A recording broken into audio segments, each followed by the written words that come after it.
దేవునికి స్తోత్రం. ప్రియులారా, లోకము చెడుతనమును బట్టి లోకము తట్టు తిరగక తమను వారిని కిటికీల ద్వారా ఏ విధంగా రక్షించుకున్నారో ఇప్పటి వరకు తెలుసుకున్నాము.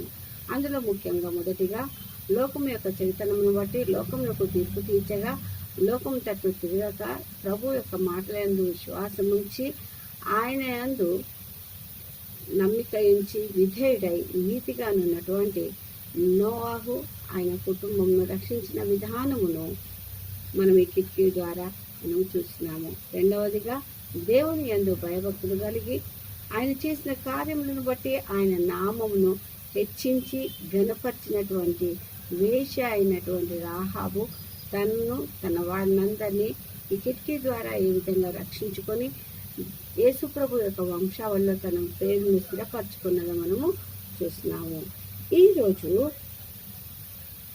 పౌలు గారు సౌలుగా ఉన్నప్పుడు తన జీవితంలో జరిగిన సంఘటనను మనము తెలుసుకుందాము. మొదటిగా సౌలుగా ఉన్నప్పుడు ప్రభు యొక్క శిష్యులను బెదిరించుటకును హత్య చేయుటకు వెనుకాడక తను ముందుకు నడుస్తూ ఉన్నాడు. స్టెఫెన్ను రాళ్లతో కొట్టి చంపగా తను చూసి సాక్షిగా నిలబడ్డాడు. అటువంటి కఠినమైన హృదయం కలిగి ఉన్నటువంటి సౌలు ప్రభు యొక్క శిష్యులను బెదిరిస్తూ హత్య చేయుటకు ప్రధాన యాజకుని వద్ద ఒక పత్రికను తీసుకొని తను దమస్కుకు వెళుచూ ఉండగా మార్గం మధ్యలో అకస్మాత్తుగా అతని చుట్టూ ఒక వెలుగు ప్రకాశించగానే అతను పడిపోయినాడు. అప్పుడు దేవుని స్వరము అతనికి వినపడ్డది. దేవుడు, సౌలా సౌలా, నీవేళ నన్ను హింసించుచున్నావని అతనితో పలుకుట అతను విన్నాడు. ఆ విధంగా దేవుడు తనకు దర్శనాన్ని ఇచ్చి తనతో మాట్లాడినాడు. అప్పుడు నీవెవరు ప్రభువా అనగా, నేను నీవు హింసించుతున్న యేసును అని చెప్పినాడు. వెంటనే అతని మనసులో పరివర్తనం అన్నది చెందింది. ఆ తర్వాత దేవుడు, నీవు లేచి నువ్వు ముందుకు వెళ్ళమని చెప్పగా అతను ముందుకు లేచి కన్నులు తెరిచినను కన్నులు తెరవలేక చూడక అతను అలానే 3 దినములు చూపు లేక అన్నపానం లేక గడిపినాడు. ఆ తర్వాత తను దేవుని యందు భయభక్తులు కలిగి ప్రార్థించినాడు. గొప్ప దేవుడని అంగీకరించినాడు.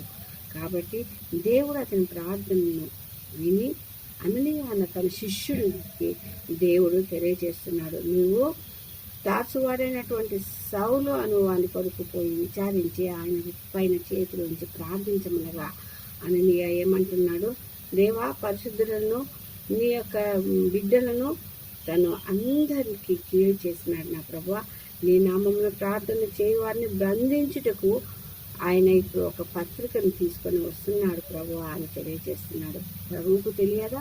తెలుసు. కానీ ప్రభు ఒక మాట అంటున్నాడు, నీవు పోయి అతనికి ప్రార్థన చేయు, అతను నా నామమున ఎన్నో కార్యములను జరిగించుటకు నేను ఆయనను ఏర్పరచుకున్నాను. ఆయన నాకు సాధనముగా నేను వాడదలుచుకున్నాను. అంటే ఆయనను నా పాత్రగా నేను వాడదలుచుకున్నాను. ఆయనకు ఎన్నో శ్రమలను నేను చూపిస్తాను. ఆయన నా కొరకు జీవిస్తాడు చూడు అని చెప్పి అననీయను పంపించినాడు. అననీయ ఎప్పుడైతే అననీయ వచ్చి సౌలు పైన చేతులుంచి ప్రార్థించినాడో వెంటనే అతని కన్నుల నుండి పొరల వంటివి రాలగా అతనికి దృష్టి కలిగింది. వెంటనే లేచి బాప్తీసమును పొంది ఆ తర్వాత ఆహారాన్ని పుచ్చుకొని బలపడ్డ తర్వాత తను ఊరుకోలేదండి. వెంటనే తను కొన్ని దినములు కాగానే తన బలం పొందుకొని దేవుని యొక్క సేవలో దేవుని కూర్చి ప్రకటిస్తూ యేసే దేవుని కుమారుడని ఆయన గురించి ప్రకటిస్తూ ముందుకు సాగినాడు.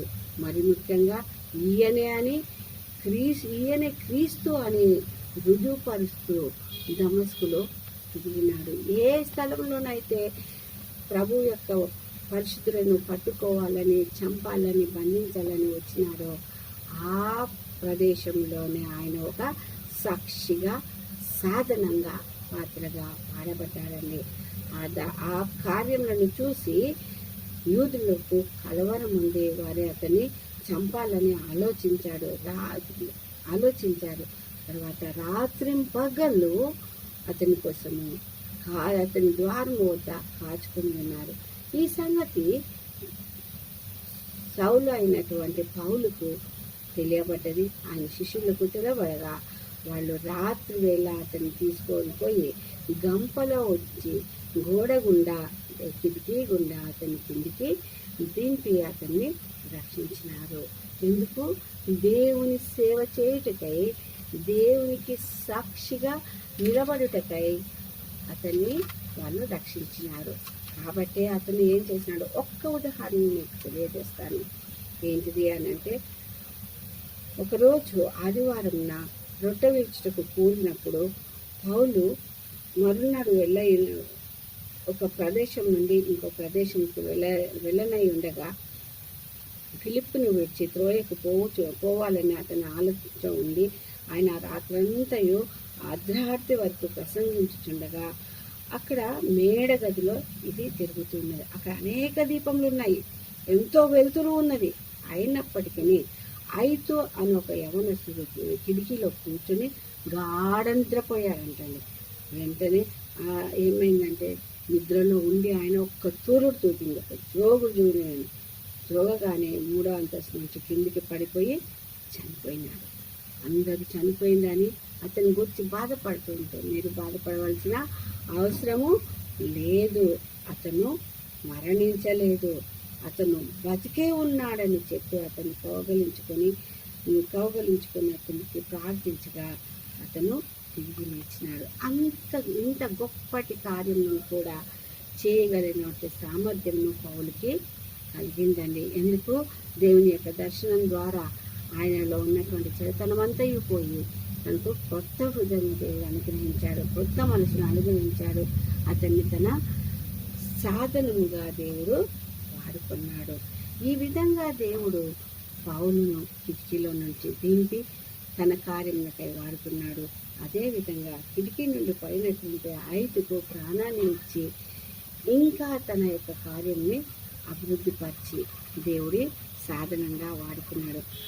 ఈ విధంగా దేవుని యొక్క సాధనములుగా మనము జీవించుటకు, మనం కూడా ఆయన బిడ్డలుగా ఆయన సాధనలుగా ఉండుటకు దేవుడు మనల్ని కూడా ఈ కిటి యొక్క వాక్యం ద్వారా మనల్ని వాడుకోవాలని దేవుని వేడుకుంటున్నాను. ఈ కొద్ది వాక్యమును దేవుడు దీవించును గాక. ఆమేన్, ఆమేన్, ఆమేన్.